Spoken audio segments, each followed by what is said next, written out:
Hey guys, in this video we're going to be talking about being competitive in relationships and why you should not do that. Keep watching to find out more.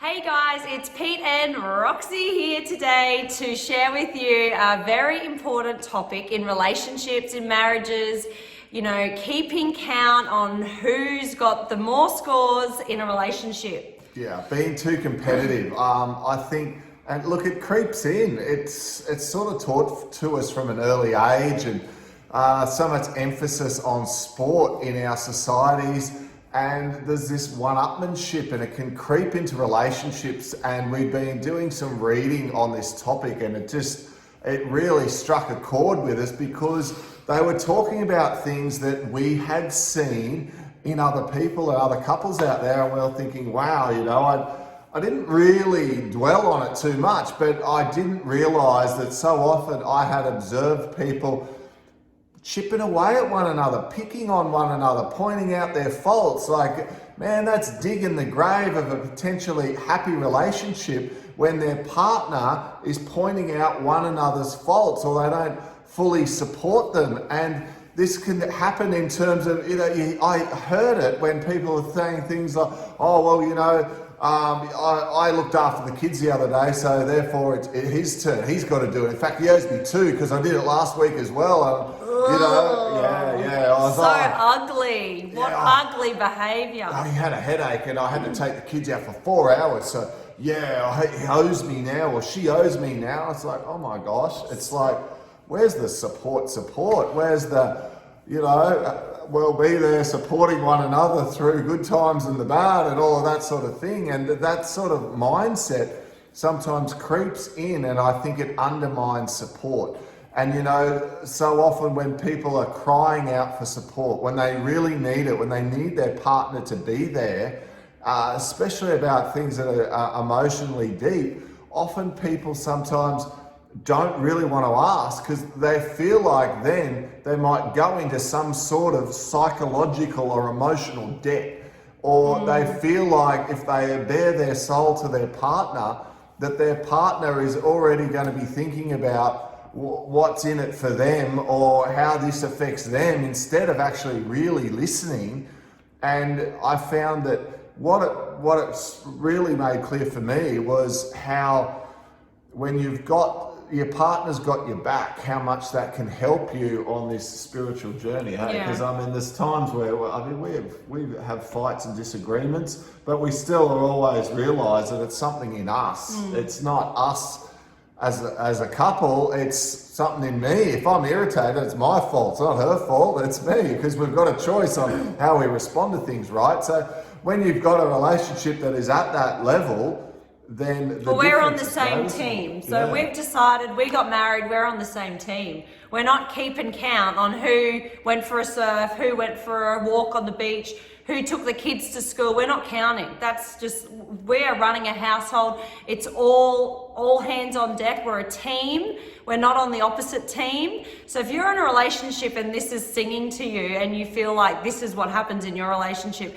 it's time to start being the observer and think about this, and even have a chat to your partner or your husband or wife to realize that you are on the same team. We are all in this together. We are all on the same team. So why not help and uplift and inspire each other and support one another on this journey? It's not an easy journey, running a household, having full-time work, raising children. It's hard. We all need to be there for one another. When someone's up, be the person, be the rock. When someone's down, be there, support them, hold space for them. Yeah, because I think that otherwise you hear about the divorce rate and how high it is and how it can creep in often because of simple little things. So basically, there's no excuse and there's no space for running your partner down, being mean, swearing at them, treating them, some of the things I've observed, I just think, far out, there's just no way I'd put up with that. There's no way you would put up with that. It's just not the way to treat your partner. So what we're talking about here is to appreciate your partner if you have a partner, and also to think about how you treat them when you're down, but also the dynamic of your relationship. Especially if you're going through a spiritual awakening journey, it's really, you need to be on the same page, and it's really important to be aware of how you treat one another in the relationship and keep the sanctity of that relationship. Because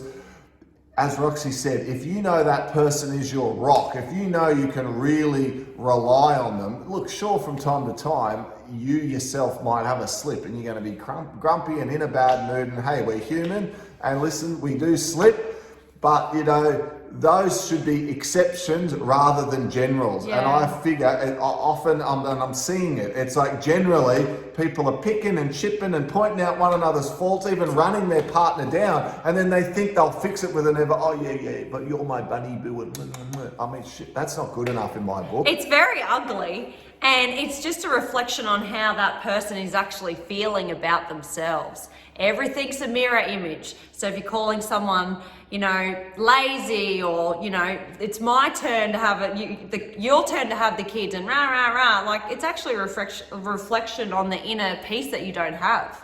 So go within, look at that, be the observer, talk with your partner and relationship on how you can be a better team, being on the same team. Yeah, and I think, guys, look, to finish off, we definitely have been doing a lot of research and study into this. And if you do have conflict, or you do have issues, things going on with your partner at the moment, maybe you're disagreeing over an important point, or maybe you're not getting the support you'd like to have, there is so much great information out there that you can learn. You can search for ways to put your words together better on YouTube. There are great videos and clips there put together by psychologists, counselors, and people who study relationships and the dynamic, and you can learn how to present how you feel better, how to find the right words. If you're like, I don't know what to say, or I don't really think they'll listen, there is information out there that can help you